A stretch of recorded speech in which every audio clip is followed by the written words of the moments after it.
গরমকালে এসির বাতাস ভালো লাগে, শীতকালে হিটার ভালো লাগে। তো মানে কি বলে, কষ্টের সময়ে সুখের নিউজ ভালো লাগে। তো এরকম এটা একটা খুব আনন্দের নিউজ যে শাকিব খান ভাইয়ের সিনেমায়, অনন্য মোহন ভাইয়ের সিনেমায় দরদে আমি গান করছি, 2টা গান। এটা বিশেষভাবে অবশ্যই আনন্দ দিচ্ছে, লাইক এসির বাতাসের মতো।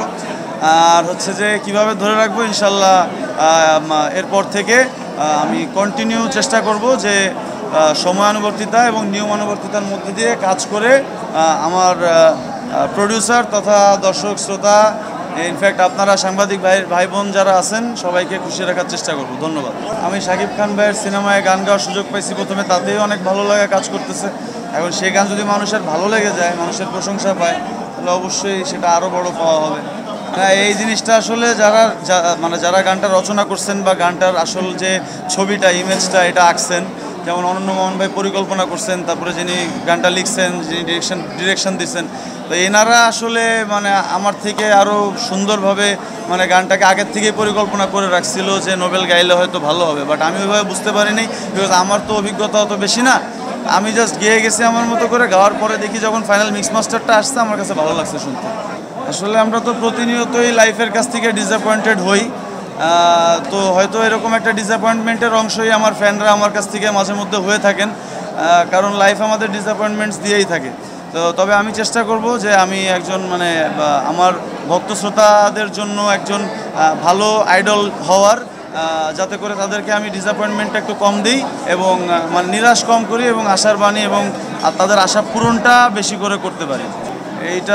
এইটা আসলে একটু বলা মুশকিল, কারণ কি ভালো গান প্রতিনিয়ত তৈরি হচ্ছে।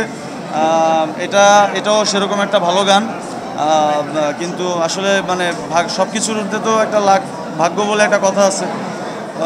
দর্শক শ্রোতাদের মানে সমাদর যেরকমভাবে পাচ্ছি, তাতে করে যদি গানটা ক্লিক করে যায়, তাহলে গানটার তথা আমার কোনো হয়তো হেটার্স থাকবে না আর কি। মানে গানটা খুব সুন্দর একটা গান, এরকম এত সুন্দর একটা গান যে গানটাকে মানুষ কেউ ঘৃণা করতে পারবে না আর কি। গানটা পিওর ভালোবাসার গান। সেটা তো কলকাতার মানুষরা ভালো জানে, বোম্বের মানুষরা ভালো জানে, আমি তো জানি না। আমি বাংলাদেশে আছি ভাই, আপনাদের সাথে। দর্শকদের কাছে আমি বারবার গেছি এবং এখনও যাই।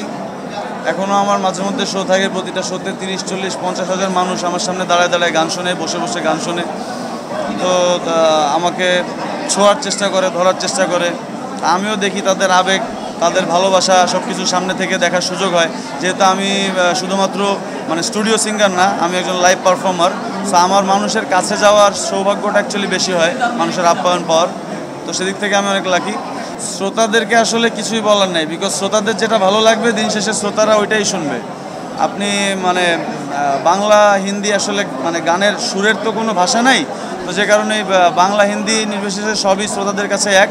তবে আমাদের যারা আমরা মিউজিক তৈরি করি বা আমরা যারা প্রডিউসার, মানে যারা ফিল্মের প্রডিউসার বলেন, মানে আমাদের যারা নির্মাতা আছেন, গানের নির্মাতার থেকে শুরু করে এই টাইপের নির্মাতা, মানে যারা পাবলিকের কাছে কন্টেন্ট পৌঁছায় দিচ্ছে, তাদের একটা দায়িত্ব আছে যে আপনারা গ্লোবালি কন্টেন্টগুলোকে দেখেন। আমরা যাতে গ্লোবালি কন্টেন্টগুলোকে দেখে মানে আন্তর্জাতিক মানের কন্টেন্টগুলোকে দেখে আন্তর্জাতিক মানের কন্টেন্ট বানানোর চেষ্টা করি আর কি। সেটা গান হোক, সিনেমা হোক, যা কিছুই হোক।